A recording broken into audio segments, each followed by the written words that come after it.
Hello and welcome to my today we are looking at someone who went missing along with a John Doe.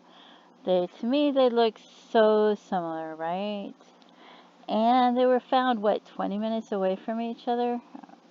I really would think it's probably the same person, but I could always be wrong, right?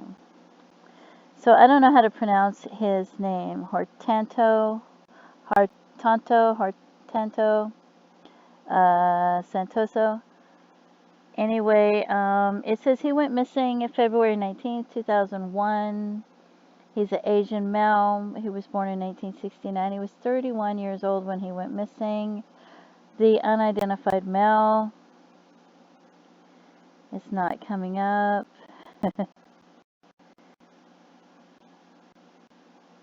Okay, it's the list. Here we go. The unidentified male, it says 18 to 30. So, and he is 31. So I think that 1 year wouldn't matter. This says he's 5'3" to 5'8". I don't know why they didn't measure his height. And he is, this is 5'10". So I'm wondering if he's shorter or I don't know. I think it's him. I don't care if they say 5'3" to 5'8" and he says 5'10", because I still believe it's him. So, oh, he's HIV positive too.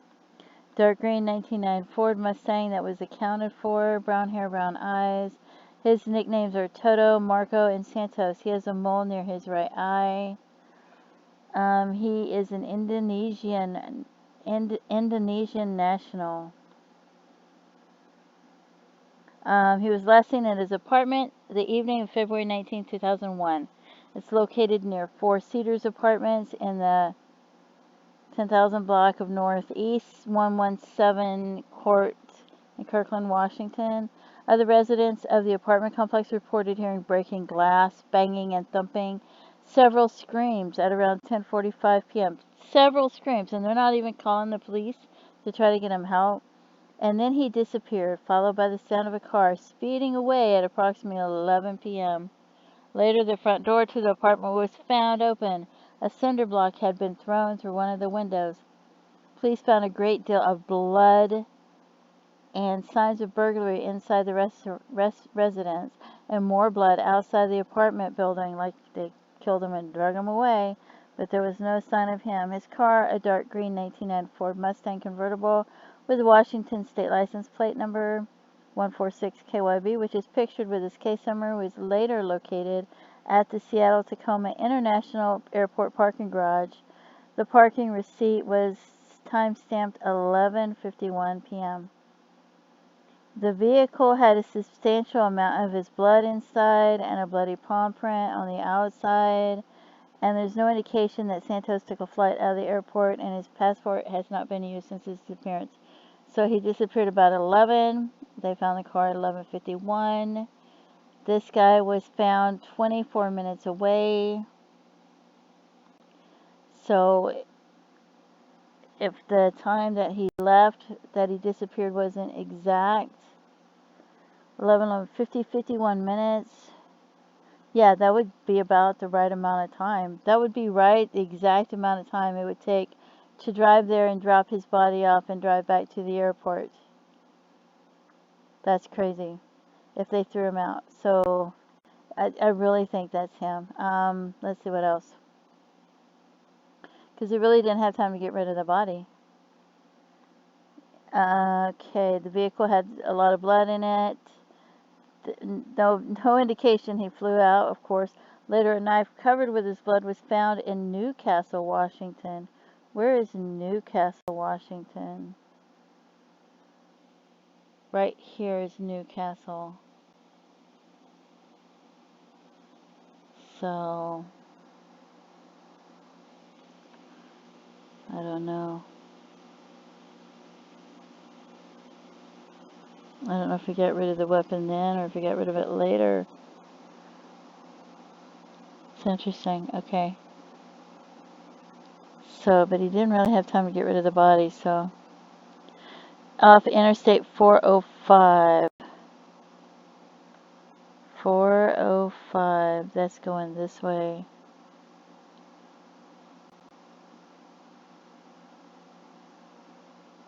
I don't know. I still think that's him. Because he really didn't have time to drive far. A month before he disappeared, he filed an assault complaint with the police. He claimed he had been choked, bound with duct tape, and threatened with a gun and a syringe full of drain cleaner by Kim Heichel. Mason, is that how you pronounce that? Professional kickboxer who had been his friend.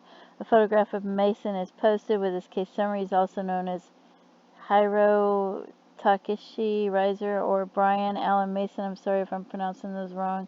Santoso claimed Mason demanded he write a check for $700 to pay a drug dealer before he eventually released him. Mason was charged with first-degree kidnapping and robbery, and so he's already robbed him before. Anyway, with the incident, he admitted to choking him but said it was to ward off an unwanted sexual advances. Santoso, who is bisexual, told police that he and Mason once had a sexual relationship. Two other witnesses confirmed it, but Mason denies it. Santoso got a restraining order to keep Mason away from him after the assault. He was afraid for his life after, no wonder, reporting Mason to the police and slept with a hammer in his bedroom and a knife under the couch. He told his friends that he wanted to move to Portland, Oregon to get away from Mason. In April 2001, 2 months after his disappearance, Mason was charged with first-degree murder in connection with his case. Authorities said Mason broke into his apartment, stabbed him to death, disposed of the body, and left Santoso's car at the airport to make it appear as if he had left the country. The motive was probably to prevent Santoso from testifying against him in connection with the assault and robbery. Mason's girlfriend, Marina Madrid, says she picked Mason up from the Seattle-Tacoma International Airport the night Santoso disappeared and noticed that he had a bandage wrapped around his thigh. When she asked him about it, he answered, "Santos is no longer a problem." She witnessed him dispose of blood-stained clothing and a bloody knife. Madrid claims Mason disappeared for 3 days after Santoso vanished, and when he returned, he confessed to her that he had killed Santoso and decapitated the body to make identification more difficult before he disposed of it in an unknown location. He said he had accidentally stabbed himself in the thigh during the attack. Police had blood and DNA evidence they said proved Mason's guilt, including some of his blood in Santoso's car. Santoso's blood was also found in the passenger compartment of Madrid's car. Madrid originally provided, oh, so he put the knife in his glove box probably. Madrid originally provided an alibi for Mason and changed her story only after police offered her immunity from prosecution for any role she might have played in the murder. His blood and fingerprints were not found in Santoso's apartment, though they were in his Mustang. The bloody shoe prints inside the apartment were too big to be from his feet. In addition, the palm print and blood found on the outside of Santoso's car was not Mason's. Nonetheless, Mason was convicted of Santoso's murder in June 2003. He was sentenced to life in prison without possibility of parole. He maintains his innocence. Santoso remains missing. He's an Indonesian immigrant who moved to the United States about 5 years prior to his disappearance. He has no family members in the United States, but was helping to support a large family back in Indonesia. He was employed as a nursing assistant in 2001. Foul play is suspected in the case due to the circumstances involved. So if his handprint was too big, does that mean that somebody else was involved? Does that mean he didn't do it by himself? I don't know, that doesn't make any sense. Something's not right there. Anyway, so this is who I think it really looks like him. I really do. The facial shape and everything, and then they died of it at the same time. So then we look at the John Doe, and they found him January 15, 2003, Issaquah, Washington, King County. Are they both King County? I don't know what county Kirkland is. So skeletal remains. Estimated date of death is 2001. At the height's not exactly the same, and he's a year older, but I still think it's him. I don't care. He was located off roadway in Issaquah, Washington. I think they just dumped the body. And that's what I think. I don't think he did all that decapitating him and all that crap. I think he just dumped the body and said that. And I think this is him right here. I know it doesn't look exactly the same with the sketch, but I don't think that when they're doing skeletal remains and they're trying to do it, I don't think they're going to get it exactly.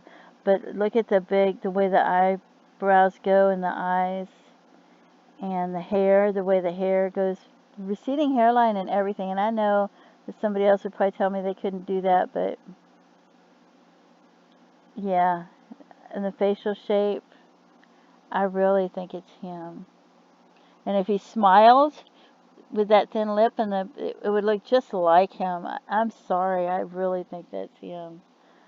And it's only a 24-minute drive, and if you're in a hurry and you're driving faster, it's even less because it's only 16 miles. So yeah, that's nothing. So that's 16 miles from where he was killed. This John Doe was found. That was killed about the same time, right? And looks so much like him that it could easily be him. So that's my thoughts. Please feel free to leave comments and let me know what you think. Um, so, yep. Anyway, that's my video today. Thank you for tuning in, and prayers for their loved ones and their families. If you have any information, there's a phone number that you called. I'm really interested in the fact that the shoe print was too big in the house to be Mason's, and the handprint on the vehicle was too big to be his. So I don't know. It makes me think maybe somebody else was there, which would help because then they could have driven both cars, or they had came in one car and got rid of the other car. I don't know. Anyway, thank you so much for tuning in, and have a great day. Bye-bye.